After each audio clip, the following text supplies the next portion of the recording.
The truth must be said. When you take God out of society, you produce monsters. When God was in this society, there were not many prisons. When God is in the midst of people, you won't see prisons.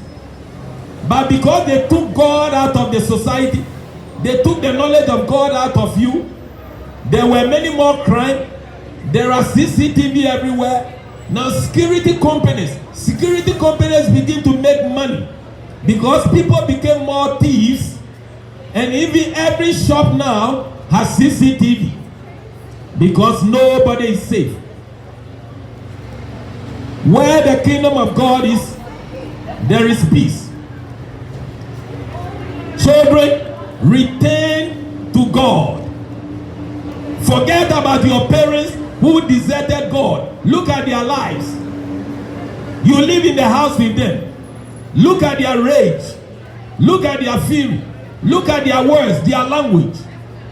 Look at how they swear. Look at their lives. Forsake this kind of life and turn to God. Turn to God and have life. Turn to God. United Kingdom, you should thank God for foreign Christians who have come to your country.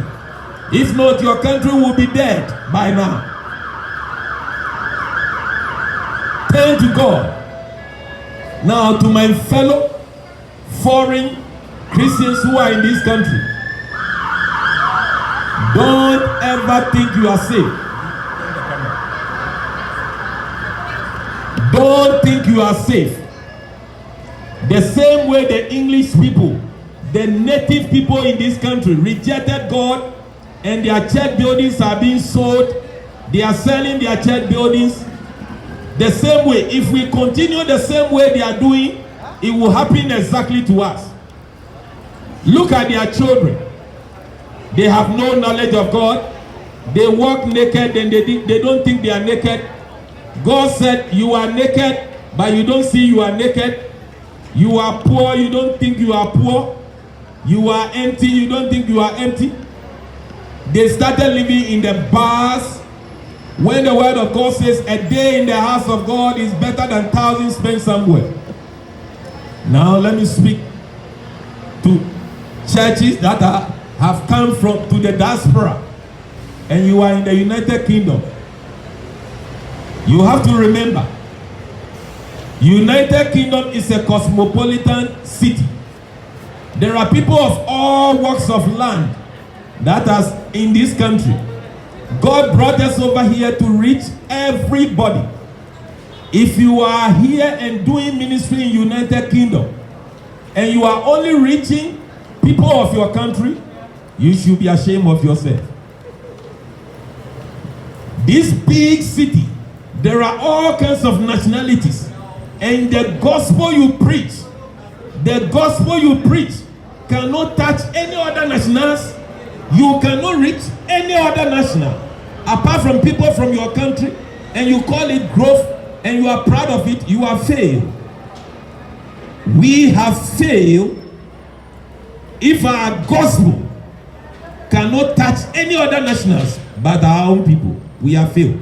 It's not worth being in United Kingdom. You must well pack and go to your country. Paul said, I am a debtor both to Jewish people and to the Greeks and to barbarians. If you are a preacher today, you should be preaching to every national, not only people of your kind.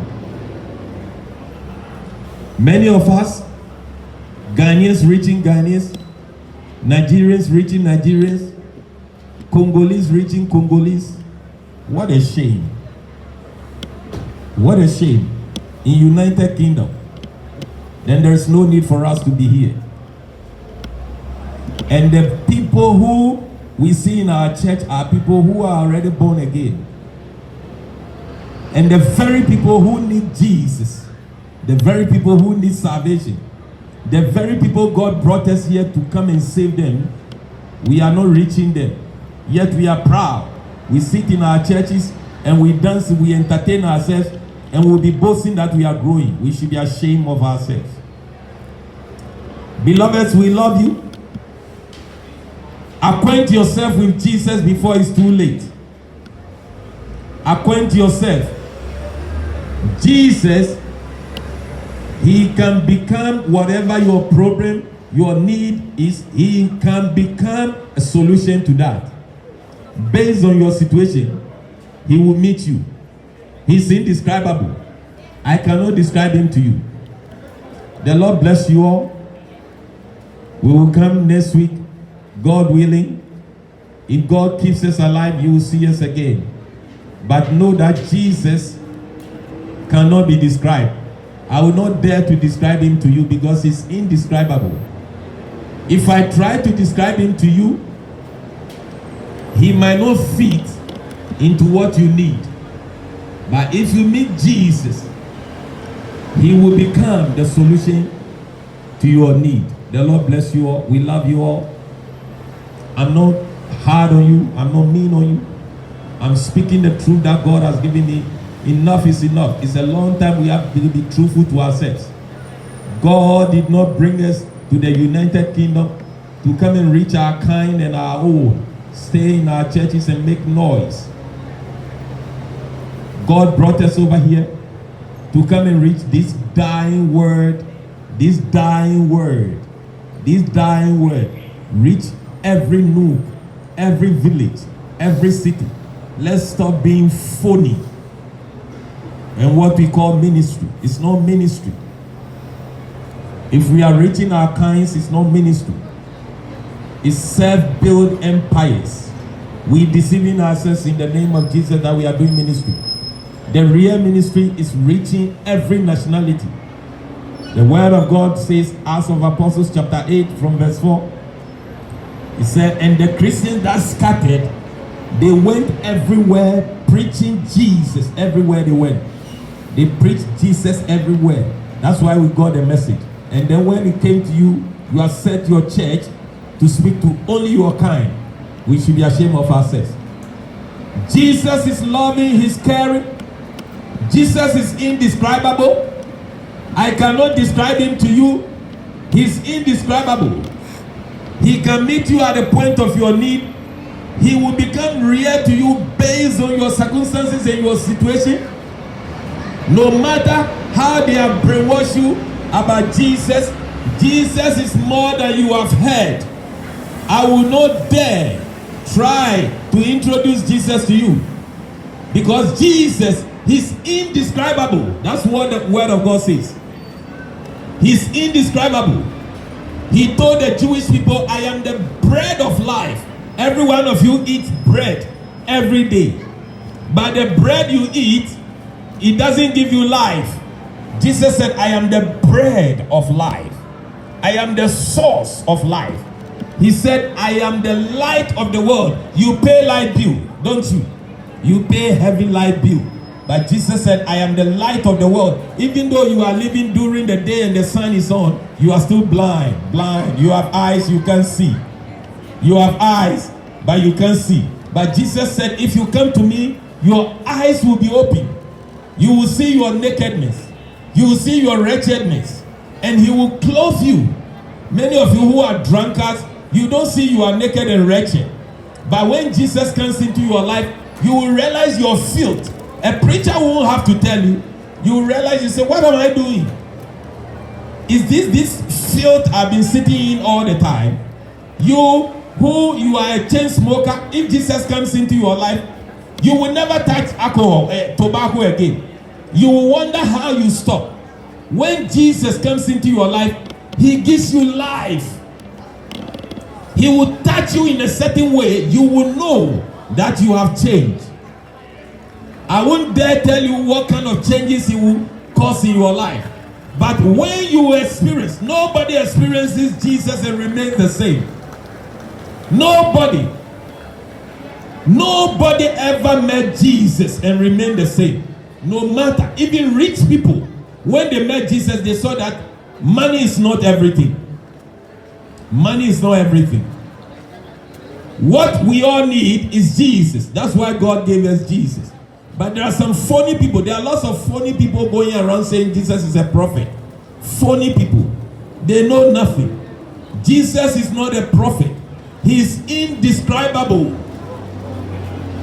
He's indescribable. Jesus is indescribable. The blind man who received his sight through Jesus, how would he describe Jesus? The prostitute they were about to kill, and Jesus said, don't kill her. And Jesus said, stop. If you have never seen before, kill her. How would that prostitute describe Jesus? The woman who had 5 marriages, her marriage failed 5 times. She had 5 weddings. How many of you standing over here have even had 2 weddings? 2 weddings. 2 weddings. This woman had 5 weddings and it all failed. Ask that woman, when Jesus met her, how would she describe Jesus? If Jesus met you today, how would you describe him? He would touch you in a way, you would describe him differently than I'm doing. Because Jesus, he's indescribable. The indescribable gift of God is Jesus. Because you don't know him, you have gone to school, you have learned theories, you have learned something to make a living. You think you know Jesus. Some of you think I'm philosophical. What do you call philosophical? Jesus will break your philosophy and you know nothing. He told Nicodemus, who is a religious teacher. Jesus said, Nicodemus, you want to enter into the kingdom of God, you must be born again. A whole religious teacher said, how can a grown-up, an old man, get into my mother's womb again? Do I have to become sperm again and enter into my mother's womb and be born? Jesus said, foolish teacher. Are you a teacher? A teacher of the... Are you a teacher and you don't know this? You are a teacher. You have gone to school. You say you are intelligent. And we tell you about Jesus and you can't understand. Jesus is indescribable. Stop trying to describe him. No, I don't believe that. Jesus is indescribable. Whether you believe it or not, it doesn't change. He's the only one who stretched his hands and he told them, nail me. Nail me. Do your worst. I will go to the grave and I will come back again. You see, when Jesus comes into people's life, all of a sudden they will identify something about them and they will know something is wrong with them.